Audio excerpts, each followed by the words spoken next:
everyone, and welcome to episode 24 of the Social Liability Podcast, the only podcast where two middle-aged men sit around and review the news so you don't have to. Essentially, that's what it's become. This podcast originally started with us bitching and moaning and complaining about something that was affecting us in our lives at that particular moment, to us reading news articles, then talking about the people that violate the social contract that we all agree to live by. But we throw in our own little nuggets of and pearls of wisdom. I mean, like, we really do. We don't just leave people high and dry. We're not like, a substitute for Audible or like some ASMR shit. Oh, dude, have you tried listening to some of that ASMR stuff? Actually, yes. And I'm not a fan. Like, I don't like the way that slime sounds to begin with. Like, I find it vile. I cannot my wife tell will you. watch these fucking YouTube videos with fucking people like playing with slime and shit like that. And I'm like, no. Like, don't even turn that on in my presence. I find it's like offensive to 4 of my 5 senses. Dude, there is actually a term for it. I can't remember what it is right now, but I literally get so unnerved listening to somebody eat. Me too. Listening to the sound of someone's mouth makes me angry. I mean, I'm not just disgusted by it. God. I am angered by it. I get just mad. It's ridiculous how mad I get about it. So the other day, I'm like getting an alert on my phone, and there's a new video on Kana-chan TV, which, for those of you who don't know, is Asuka in WWE. She has a YouTube channel. And she did an ASMR video of her eating. No, sir. I will not click on that video. I turned off notifications just because I did not want to see that happen again. Oh, man. I don't blame you, man. That would just... It would be the evolution of anger for me. If I... Well, you want the evolution of anger. I came in here to set up for the podcast, and... for those of you listening on the audio version, such as like Apple Podcasts or Spotify or Anchor or anything of that nature, you may not know there's a video version as well. And we put it on our YouTube channel. And I went to load everything up, and my ring light broke. So if you're watching the video right now, it is extremely dark, and there's nothing I can do about it until I get on Amazon and buy a new ring light. So, sucks to be me. I could have done what I did last week, where I just had a face rig going and it was a cat. But I don't think Buck liked that too much. Wasn't my favorite. It was funny, but nevertheless. So it was just hard. It was just hard to follow you. It was just hard to, like. It was really, really difficult to gauge your facial expressions because it was a fucking cat. So normally when I start like ranting or like, whatever, I look at your face and I'm like, I can tell. I'm like, all right, I better shut this up now. But with that cat, man, it's like wallpaper. I just couldn't get a reading on it. I was just like, ah, shit. I was still hitting the button on you though. So. Yeah, well, it just wasn't the same. Yeah. So this morning, I actually went on my Facebook page and I went live for a little while, and I was kind of giving people the business about making sure that if you know somebody who's doing something creative, such as a podcast or a YouTube channel, or starting their own business, or doing a charity event, whatever, that it's important if you're going to be friends with these people and support them and preach that you're supporting your friends, that you actually do it. And there's ways to do it that don't cost you anything. And I went on this long rant about it. And I think I'm going to make a new video just for our YouTube channel. So if you do a search for the Mount Moon Crew on YouTube, you'll find our YouTube channel, which is kind of interesting. We got some ideas for some new stuff coming out on there. So if you could subscribe to that, that'd be helpful. But reality is, we could really use your support in helping spread the word about the Social Liability Podcast. Yes. Yeah, it really, because our numbers kind of fluctuate a little bit, and we're not doing it because we're looking to get rich by any stretch of the imagination, because we're not. To date, I believe I just checked, I believe we've made 18 cents on this podcast there, Buck. Man, Dude. Oh, man. We can get some penny candy. We can get some penny No, candy. not anymore, man. It's 2020. We can't get penny candy anymore. If we get like 8 or 9 more listens, we might be able to get like a Tootsie Roll. Though I will point this out. This is kind of interesting, and I know you've read this already, but I'm going to read it for other folks. We got a message from Rose Sexina. I apologize if I'm butchering that because this is really cool. Oh, I love this. I love this. Hey, Buck and Okay, go Raz. ahead. Hey, Buck and Raz. I am in love with Buck just because of how he talks. I mean, if we ever meet, which is probably 1 in a million chance because I'm from India and you are probably on the other side of the globe, judging by your accent, you are probably going to have to deal with a maniac. Yes. Also, love the concept you guys are doing because I am a media communications student currently, and there is a subject I hate, and I used to read articles about sex and stupid people incidents like these from the paper whenever it was called to present a paper and cheese off the professor so much. Well, I hope you guys keep this up. I'm planning to send this podcast to that very professor, so don't disappoint me. Well, Rose, we're trying like hell. We are. The one thing we ask everybody to do is, share it with a friend. Rose is sharing it with a professor. That's fine too. So just make sure. She even stroked my tail feathers, man. I love that. We do say that you make sure you do it from a socially acceptable distance, however. Keep the 6 feet distance, wear your mask, but still tell a friend. Unlike our first story, written by the... Oh, boy. Well, anti-gay pastor who blamed homosexuality and, quote, lack of virgins for COVID-19 has died from COVID-19. So, wait, we can just blame the lack of virgins for a global pandemic. Like that's where the wheel of calamity has ended. On virgins? Okay. No, lack of virgins. An anti-LGBTQ televangelist, Irvin Baxter Jr., has died from COVID-19. Irvin Baxter Jr. That just sounds like a televangelist, too. I kind of wonder if it's or somebody from a boy band. Or that. In March, Baxter claimed a lack of virgins and homosexuality was to blame for the virus. He said 5% of new brides in America are virgins. That means 95% have committed fornication. Well, at least he's good at math. He also cited 1 Corinthians 6, which opposes homosexuals and the sexually immoral. Baxter continued, God may be using this as a wake-up call. The coronavirus may be a privilege, because I will tell you right now, there is a much bigger judgment coming. Baxter appeared on the Christian show End of Age. He was a founding Pentecostal Christian organization, End Times Ministries. Okay. Most Christianity preaches love and acceptance. This guy's like fire and fucking brimstone. Ends of times! To each his own, I guess. As worth noting, Baxter was a staunch Trump supporter who said those who oppose Trump are not only deeply inhumane, but also satanic. Irvin Baxter Jr. was 75 years old. So there's a couple things here. Just a couple, right, Raz? Just a couple. Just a couple, but I want to start at the very end, the last line. Irving Baxter Jr. was 75 years old.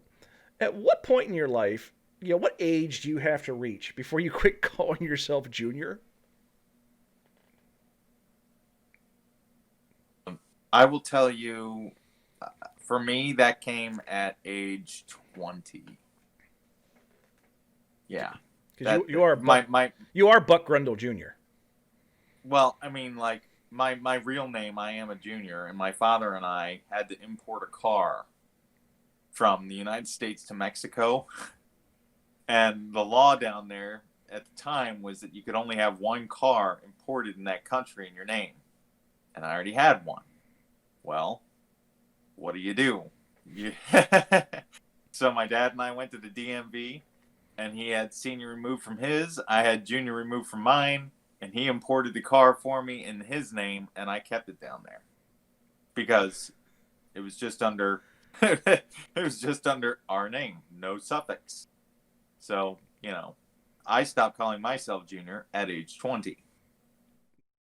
Well, so this guy, you're a prick and you die a prick. I mean, this is all there is to it. To each his own. I don't care what you do. I don't care what type of genitals you like. And if you care what kind of genitals I like, that's a problem because why do you care? Seriously, why do you care? Right. But I mean, this may be a wake-up call from God, he says. Well, God said, wake up, Junior. You're going to die now. well, I mean, that's such the opposite of a wake-up call. If you die, that's like the antithesis of waking up. Like, that's even more opposite of waking up than going to sleep. This guy is just way off. So let's keep moving from the bottom of the article up, I guess. So it's worth noting, Baxter was a staunch Trump supporter who said those who oppose Trump are not only deeply inhumane, but also satanic. Okay, just because someone doesn't share your political beliefs makes them inhumane, deeply inhumane, and satanic. Well, I can say that my wife and I are diverged from our political affiliations very much so. But I don't think of her as deeply inhumane or satanic. I know you and your missus are somewhat differing in your political stance. Do you see her as deeply inhumane or satanic? No. As a matter of fact, I am completely apolitical. I have really no stance. I don't research the stuff. I don't pay attention to it. I don't really even care. So politics never even comes up as a conversation piece in my house. I won't allow it. I mean, that's just it. I just don't. I don't even allow it. the comments of politics and religion do not get discussed in the body of the open lodge. No, they do not, and it's a good freaking rule. And you know what? If everybody would discuss politics where politics are like warranted, and nowhere else, politics wouldn't be as big of a sham as it is right now. Same goes for religion. There's a time and a place, and I don't consider my kitchen the time or the place. That's just it. Fair enough. Okay, let's move on. Let's just move on to our next article, because gay bashing aside, we need some humor in our lives. And we're going to go across the pond to a brawl breaks out in a Tesco egg aisle during Remembrance Sunday's 2 minutes of silence. Oh boy. That cracks me up. That just cracks me up.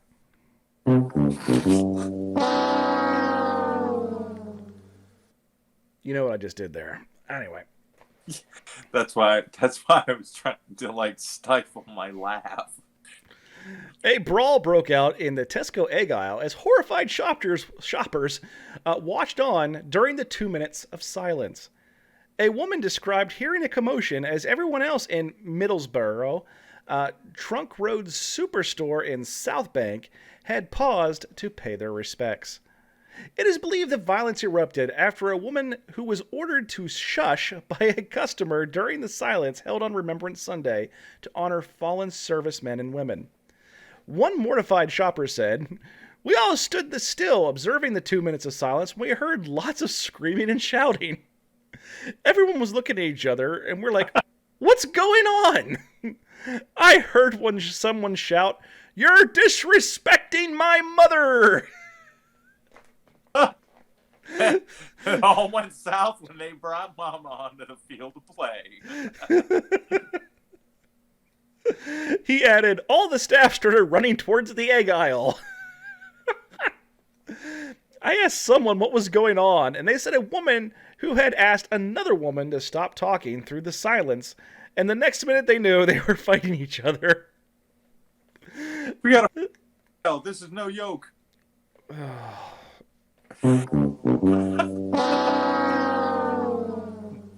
I wasn't going to bring this story in, but there were smashed eggs all over the floor.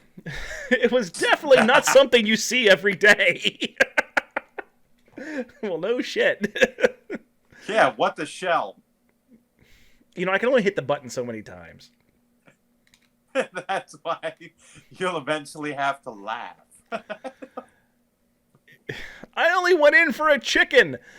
A Tesco spokesperson said, "We would like to thank the police for their swift assistance following an incident this morning." That's what you're just going to call it, an incident. So, I mean, they probably had a flock of police officers in there. Oh my God. What is with you? I cracked myself up. No! Stop. I think he's having a heart attack. No, I'm just laughing at my own jokes so hard. God. So, this is what COVID does to the handicap, man. I'm socially distanced in my home like Rapunzel in a tower. Of course I'm going to laugh at my own jokes. well, at least someone's laughing at him, I suppose. Of course. Hey, you know what? I'm my own best audience. My dog thinks I'm funny enough to not jump off my lap when I tell a bad one.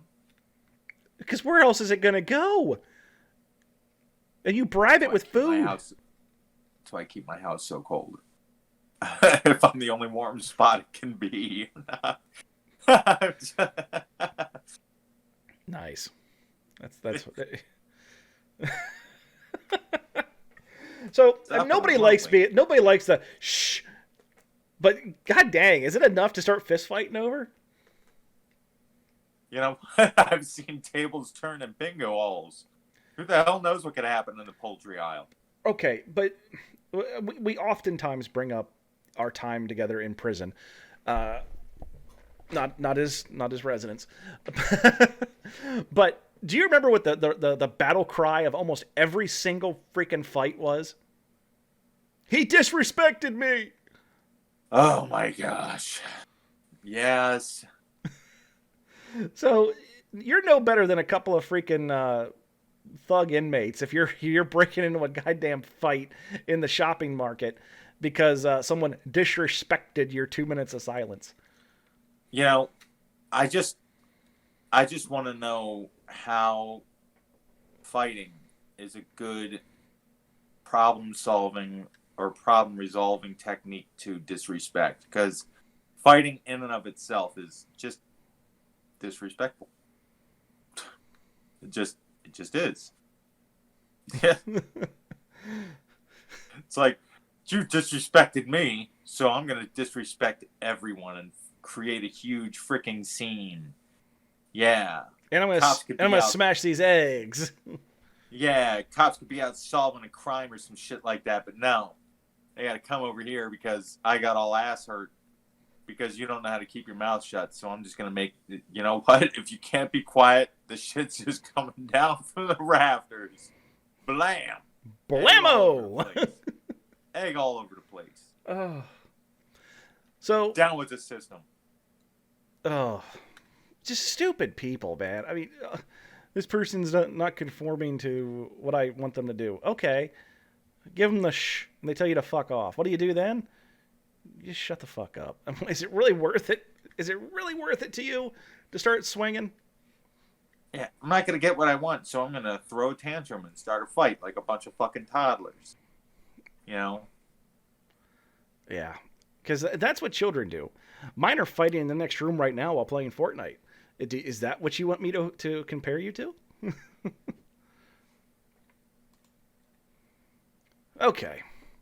So, we're going to stay on our chicken theme for a little longer. I hope you don't mind, Buck. Nope. I'm always down with a little foul play. Well, good, because a woman demands free Chick-fil-A after claiming she is an FBI agent and gets arrested. Ooh. Yes, indeedy.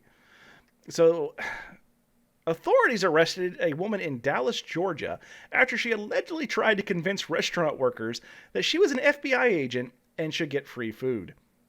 When police officers arrived, the woman apparently continued to claim she was a federal agent. Kimberly George Ragsdale? Yeah, let's go with Ragsdale. Attempted to get free food from a Chick-fil-A by pretending to be an FBI agent.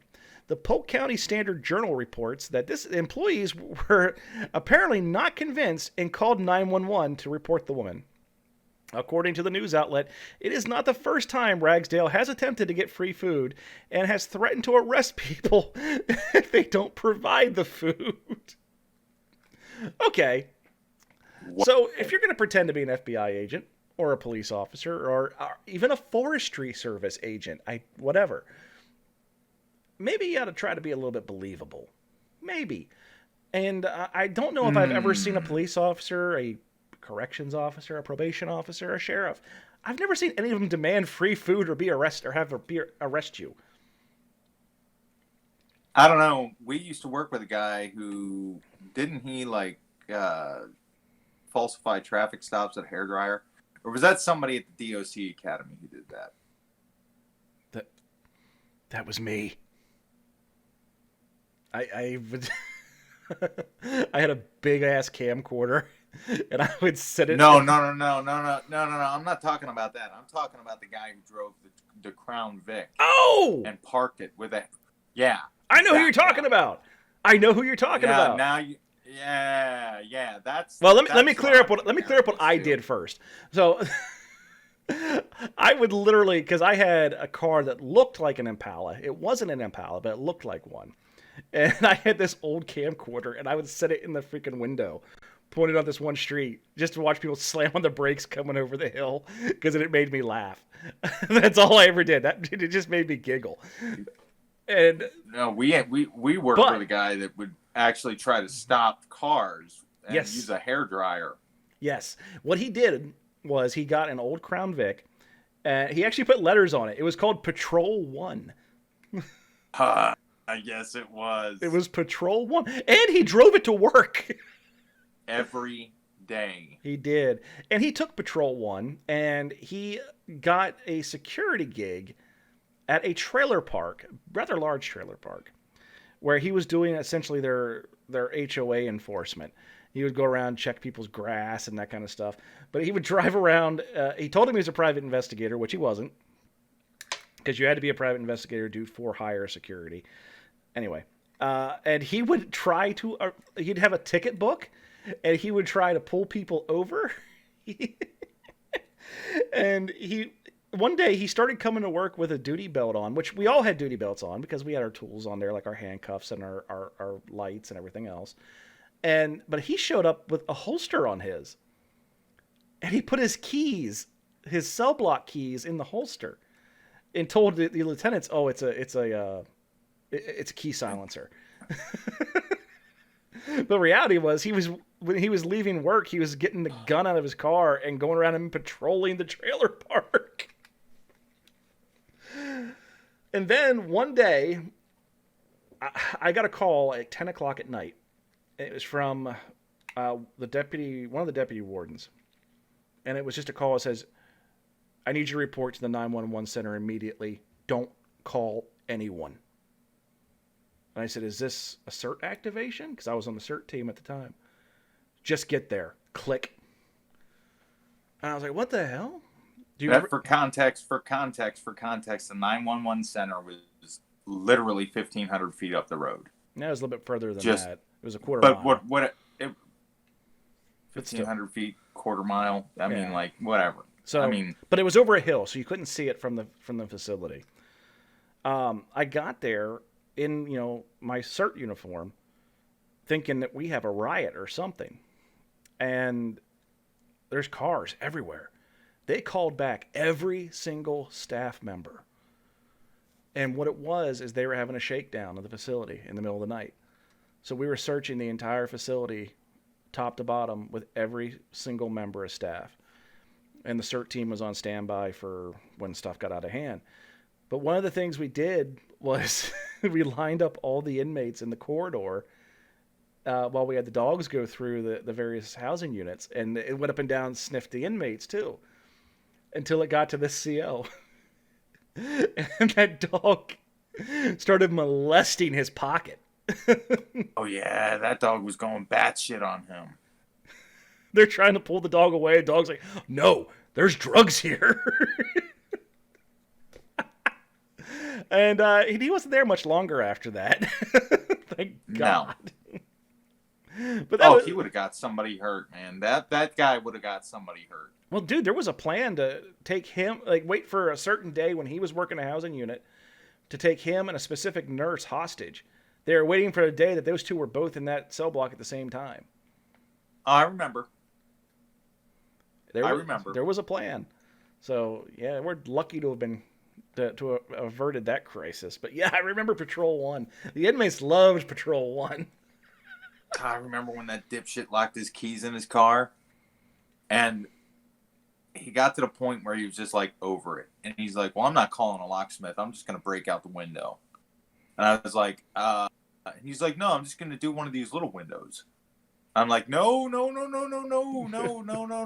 do the little window, man. Don't do the little window. Those are even more expensive. Like, oh, yeah. And he did. He did like one of those little front, like, vanity window things, like right next to the side view mirror. He busted one of those out with his asp baton that he had in his work locker, which was not approved equipment for a regular block officer to even fucking own. But regardless, that's what he used, and it ended up costing him like $450 to replace that little ass window. And I was like, you should have just called locksmith. Or had an inmate bust your car open. I was gonna say, we work at a freaking prison, man. You could just gone down to work release and been like, all right, which one of you fuckers steals cars? Like, we work at a prison. Like, you could get the shift commander to authorize that. Like, get a work release inmate to come out and jimmy your car open. It would just be a funny story to tell a guard mount. But it would be. Dude breaks out a $450 window to get into his car, dipshit. Oh, geez. Well, let's go back to dipshit behavior that's not related to us. Oh, yeah. Because we do Let's go to Chick-fil-A Let's go back to Chick-fil-A lady. Yeah. Okay. According to the news outlet, okay, it's not the first time. When officers arrived, Ragsdale reportedly continued to claim she was a federal agent. She allegedly told officers she did not have identification because her credentials were electronic only. Officers placed Ragsdale in handcuffs and arrested her. She then reportedly pretended to talk into a supposed radio in her shirt, reporting that she had been arrested and that the FBI needed to send someone to the Rockmart Police Department. In a statement obtained by the Polk County Standard, Rockmart Police Chief Randy Turner said, "We are thankful of the observant and professional staff at the Chick-fil-A who knew what to do and gathered the info needed for us to make our case and to catch her in the act. We would like to inform our citizens to call 911 if someone is claiming to be an officer if they aren't in a marked car or in a proper uniform, or if they don't have proper credentials." According to the police report, Ragsdale was charged with impersonating a public officer. Man, I got such a problem with that. I mean, I remember when we worked at the prison, I'd go into like a Rutter's or a Sheetz or something to like go get coffee.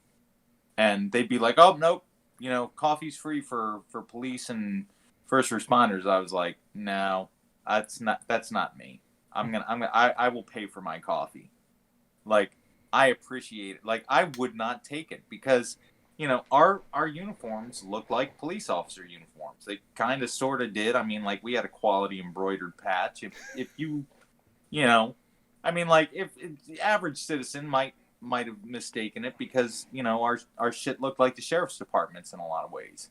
But I still, like, I felt icky about that. People would be like, oh, yeah, go ahead, coffee's free for first responders. I'm like, that's not me.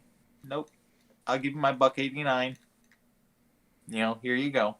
See, I'm also an EMT, so I didn't feel as icky about it. Well, you were a true first responder. I was simply a turnkey. Like, that's all I did was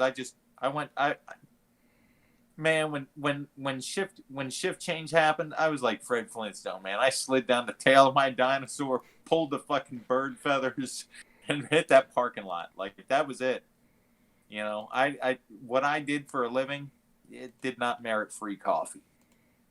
Fair enough. Just, in my opinion, it just didn't. So somebody going around like, oh yeah, you know, I'm with the FBI. It's like, man, lady, if you were hurting that bad for a chicken sandwich, like I got you. It's Chick-fil-A. I got you. No, that's the thing. It's Chick-fil-A. If you're hurting that bad and you go in there and say, listen, I don't have any money, guess what? Oh, they'll feed you. It's Chick-fil-A. They'll feed you. All they'll ask is that you say a prayer with them, and they'll feed you. Yeah. Even if you're not religious, if you're starving, it's worth a prayer. I mean, like... Nope. Entirely against my convictions. I'd rather starve. Or better yet, I was impersonating an FBI agent and talking to my shirt, and that'll work. That'll work. Yeah. I mean, like, you know, lady, when the ruse is up, I mean, like, the second you start threatening to arrest somebody for not giving you free food, the curtain has officially come down on your ruse. Whatever, like, shred of reality you might have been able to cling on to in order to convince somebody of anything, you just lost it. If you don't give me free food, I'm going to arrest you. It's like, no. No, sorry, that's not even... Oh, lady. Come on. All right, well, moving on. We're going to go down to, what is this? Brazil? Yeah, Brazil. Happiness does not depend on marriage. No. Brazilian man marries himself after his fiancée breaks off engagement. This really kind of makes me like think of something you would do. Yeah, I think you would do this. Why? I wouldn't marry myself. No, but you'd do something out of spite if your fiance left you right before the wedding. Oh, I totally would. Abso-freaking-lutely. Whereas me, I'm desperately trying to get my money back in some way, shape, or form. No, not Buck. Buck would do what this Brazilian doctor did, and it's going viral across social media sites for his high spirits after he married himself in a ceremony attended by his family and loved ones. Photos and videos of the wedding have delighted many online, spreading positivity. Dr. Diego Rebello? R-E-B-E-L-O. Rebello. Let's go with Rebello. 33 went viral on the internet for his beautiful wedding that took place in a resort in Baja. B-H-I-A. I don't think it's Baja, but it doesn't matter. Where he exchanged vows with himself in front of guests and followed all the rituals. However, there were some twists. He decided to go through with the wedding that cost approximately 350,000 BRL. I'm not sure what that currency is. Even after his fiancee broke off their engagement in July after a series of fights. Footage from the special day. Go ahead. That currency is called the Brazilian real. Oh. Well, while I'm talking, you look up the currency exchange. Footage from the special day shows him saying, "I do" to himself in front of a mirror, surrounded by guests.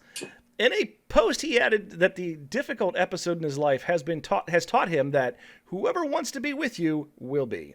Watch and there's a video of the unique wedding ceremony here. Good things about marrying you is that there are no protocols. You have the freedom to have fun any way you want. And am I wrong?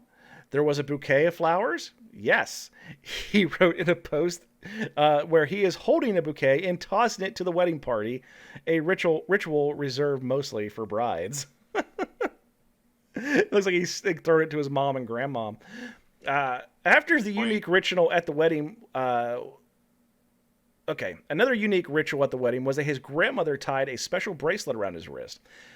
As footage showed him taking it off of his engagement band, when God made his alliance with man, he created a rainbow. And in a symbolic act, my wedding ring is a colorful sapphire bracelet to remind me of my alliances with the God creator and not with man.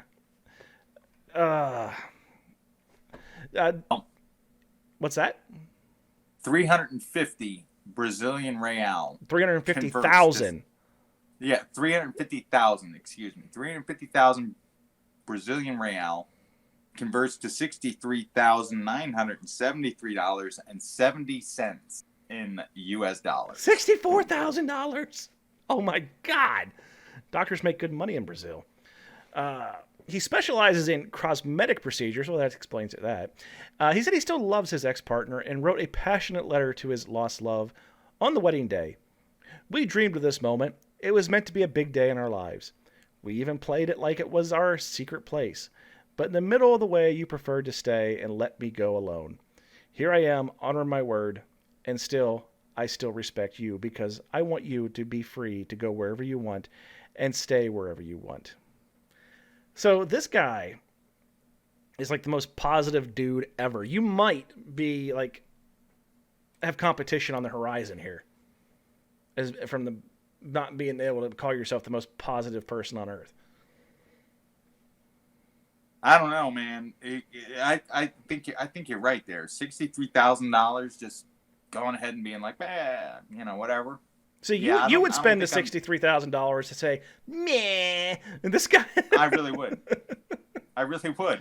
I would. If it were gone already, I would. But if it were just, I wouldn't go as far as he did. I'd simply ask for a refund. Or at least go to the resort and have a good time at the resort and cancel the wedding. Yeah. Or invite my fiance's sister. Oh! That would be fun. Hey, dude, I got 63 grand to really be a passive aggressive dick with. I mean, of course I'm going to be calling. I might even call up your mom. I don't know yet. I mean, like, hey, I mean, there's no hold barred here. You know. Well, on to our main event of the show. Florida woman busted for self-care outside 7-Eleven caught committing same offense outside of a Popeyes. And thank God she's from Florida, because that means we get to play the music.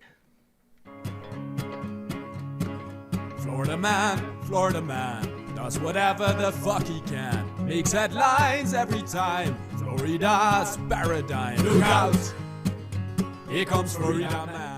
Well, Florida woman in this case, on September 30th, Vanessa Lee Jones of Newport Richey, Florida, was caught in front of a 7-Eleven convenience store, partaking in front of a little self-care.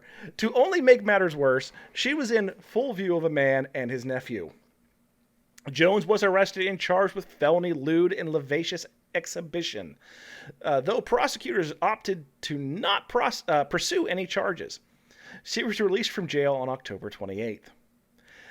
Well, this past Sunday, Jones was busted again, committing the same kind of offense, but rather doing it in the parking lot of a 7-Eleven. Jones was caught completely naked in front of the restaurant's dumpster. Man. According to police reports, the 38-year-old Jones showed no signs of being drunk or under the influence of drugs, and there was no evidence of mental health issues. Suffice it to say, Jones was arrested again and faces charges this time of exposure of sexual organs. So no evidence of mental health issues, yet you find this woman butt naked in front of a dumpster. I believe the term is jilling off. I don't care what the term is. If you are butt naked in front of a dumpster outside of any kind of eatery or convenience store or whatever, the cheese is slipping off of that cracker. That's all there is to it. That's... Yeah. Well, and not only is she... Apparently, she's somewhat of an exhibitionist, because this is her second offense. You think? A little bit. But I can't. There's. So not all mental illness that. Okay, let me rephrase. I'm trying to really be careful the way I word this, so I don't piss off some sociologist that happens to listen to this podcast that studies sexuality. Just because she has a fetish that results in sexual gratification does not mean she has a mental illness, but it does mean that she probably has compulsion control issues, that she's not able to control herself, and just has to have that rush to do with her fetish. So there is some kind of underlying mental health issue there that she, even if it's not of sexual in nature, but it's compulsion control, I'd have to imagine. Nevertheless, I was gonna say, Ew. wouldn't be Ew. isn't being naked and pleasuring yourself in front of a dumpster evidence of some sort of mental health issue? one would think. Yeah. I mean, like, that might not be the actual underlying issue, but it certainly should be an indicator there's something wrong. yeah. And if you saw, there's pictures here too, and yeah, I'm pretty sure I wouldn't want to run across her in front of a dark dumpster. I was gonna say, like, is there any sizzle to go on this steak, or No. is it No. And so it's not. Yeah. It doesn't belong in Playboy. It belongs on Jerry Springer. Pretty much. Is that what you're telling me? Yeah, probably indeed. I mean, I don't even think Jerry Flynn would touch this one. Man, that's a shame. That's a shame. You know, the same thing actually. I've seen. So, what was that? 2 years ago now. I took my sons to Washington D.C. for the Pokemon World Championships. Pretty wholesome event, if I do say so myself. We stayed in Chinatown, a very nice hotel. And on the way back to the hotel one evening after the day's events, I had to tell the boys, okay, you're going to look to your right, and that is the only way you're going to look. You're going to continue to walk forward, but you're going to look to your right. Because on the left side of the street, there was a butt-naked woman laying on the sidewalk engaging in self-care. And people were literally just stepping over this woman and continue to walk on. Nobody gave a shit. Wow. She didn't even have like a cup out to throw coins into. She didn't have the courtesy to be near a dumpster. That's just, man, come on. But I think that goes to show that we do have a very strong mental health problem in this country. And when I say this country, the United States is what I'm referring to, because that's what my point of reference is. I remember in Pennsylvania when we were both up there, at one point they decided that all the mental health institutions were cruel and unusual and therefore unconstitutional, and closed them all. So where did those people go? One of two places. They either went on the street or they went into the prison. So great. Now you have people who are untrained to deal with mental health issues, dealing with all the worst mental health issues in the state. Congratulations. You've done such a great service for the community. Good job. That was probably one of the greatest fuckaloos that we ever had to go through working in that place, man. Because you're right. We were grossly underprepared and undertrained for that kind of inmate. That's just it. You can outplan stupid. You can outthink stupid. You can outmaneuver stupid. But when you're dealing with mental health issues, it's unpredictable, and it's sad. It really, really is, because a lot of those folks really shouldn't have been in prison. Period. No. Period. There was one individual that every time he got out, the kids in the neighborhood would convince him to do something stupid, and he'd violate his probation and come right back in. And the guy was barely coherent. I mean, you could not have a conversation with this guy because it was like talking to a child high on sugar. And right. For some reason, our prosecutors in illustrious Adams County decided that we did have to keep putting this guy back in prison because that's the only sane thing to do, because obviously this is working. Right. Or like the guy who assaulted me. I got assaulted one time in 7 years. And I saw it coming. That's the worst part. I saw it coming. But see, the thing is, though, is that it should have never happened because the medical department messed up his meds. The guy was having a freaking Fruit Loop day. I never had a problem with that guy beforehand, nor did I ever have a problem with him afterwards. It was just that one day.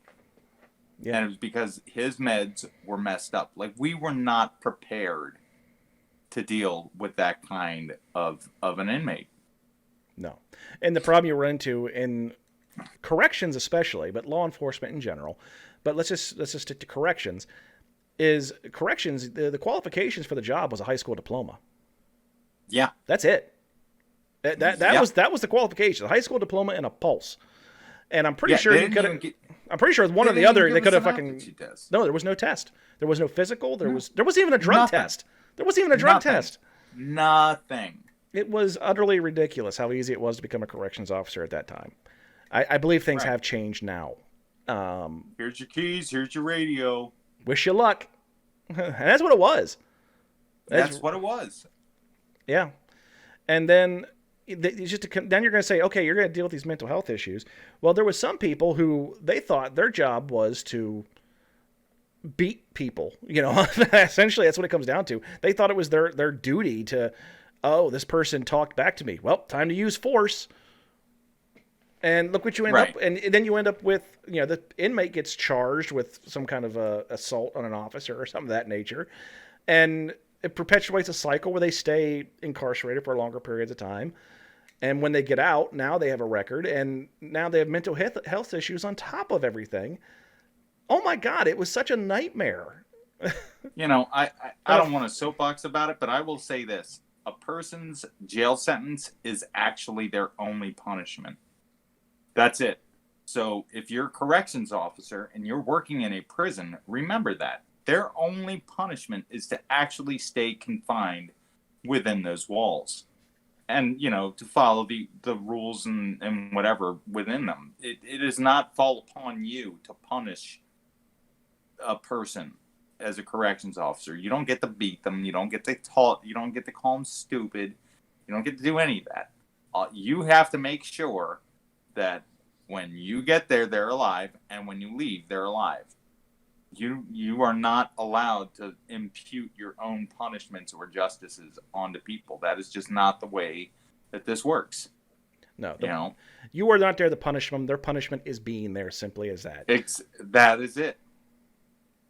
So, it seems like these episodes, sometimes they devolve in us strictly talking about corrections. Other times it's it's lighthearted in nature, and there's times like this where we just kind of come back to it because there's funny moments, but there's also learning and teachable moments on there. And I hope that if anybody's ever considered a career in law enforcement, or they're looking at people that are in law enforcement and have a preconceived notion of them, no, not everyone's the same. Everyone is different, and people's attitudes towards what the jobs are varying like the rainbow.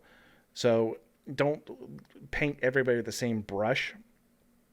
Just like in police and corrections and probation, there are some people that genuinely enjoy their jobs. I genuinely did enjoy my job. I hated the people I worked with, but I enjoyed my job. I loved it. I loved every minute that I put on that uniform and went to work. I hated my fucking coworkers. I loved my job, but I hated my coworkers. I'm in the same boat as you. But you know what? I mean, it's because a lot of the people that we worked with were those knuckle-dragging, Cro-Magnon, stereotypical corrections officers that just really went out of their way to be a dick. Yeah, it's kind of funny because if you ever want to piss a CO off, call him a guard. And because it's essentially, guards work at the mall. I'm a corrections officer. I did consider myself to be a corrections officer. I did, because I took pride in it, and I was professional in what I did. There was other people in there. I looked at them and said, "You're just a fucking guard." You're a CO without the P. That's it. It's a cop without the P, jackass. Yeah, whatever. See, I never got that line. I only heard it used on other people because people never used it on me. Because I didn't walk around like an asshole all day. Oh, I did, but I wasn't an asshole to the inmates. No, I know you weren't. I thought it was funny. I thought it was hilarious. I really did. The funny thing is that people had this idea of how are you two friends? Yeah. People used to ask me that all the time. They're like, "How are you friends with him?" I'm like, "Because he is a nice guy." That you want to all the things that you would find as good qualities in a friend, he exhibits them magnificently. Whereas you do not, which is why we don't hang out. Sorry. Like, you can't round up the truth, bro. Like, you're just a dick. Raz, not a dick. I'm going to hang out with the guy who's not a dick. Yeah. And my girl made you dinner. He's a dick to me. Well, hey, man. I mean, easiest way to get to my heart is through my arteries, brother. That's it. Fair enough. Yeah. Okay. You know, Mrs. Raz brought food into the table. She brought food to the field of play. I was like, yes, we were breaking bread. That makes us friends. Let us speak Spanish together. See. Hey, you know what? When she ends up like setting the world on fire in a good way, you know, I'm gonna be able to be like, she would have never even got through college Spanish if it weren't for me. Be like, that's right. Mm-hmm. That's right. This guy made it happen. And she will make you blush in 2 languages now because of it. Mm-hmm. She does know all the good cuss words. Uh-huh. And she remembers them all. She practices it with me every time we speak. Nice. That being said, folks, that is going to bring us to an end of another episode of the Social Liability Podcast. We do ask that you please tell a friend. I mean, is it really that difficult? You're getting all this free funny. I don't understand why you can't just say, hey, give this a listen. Ain't hurting anything. Or even listen to it yourself. You know, that's a good start. It really kind of you know, is. Yeah. I mean, like, if you made it this far through, you've obviously listened for yourself. So thank you for that. But come on, you know, share us with a friend. Yeah, from a socially acceptable distance, because we don't want you to cause the virgins to get COVID-19 something dark side. You know, LGBT. You know, excuse me. I can't ever get it right. LGBTQ. Yes. LGTB. I swear. Non-cisgender. Yeah. Yeah. All genders, races, we don't care. We can all make fun of people who violate the social contract we all agree to live by together. Together in unity. Together. And if you are a virgin, we're making fun of you. If you're not a virgin, no big deal. If you're a virgin, you probably shouldn't be listening to this episode. But if you are, you know, we'll excuse it. You're not responsible for COVID. Don't worry. That being said, folks, thank you very much for listening. We'll catch you next week on the Social Liability Podcast.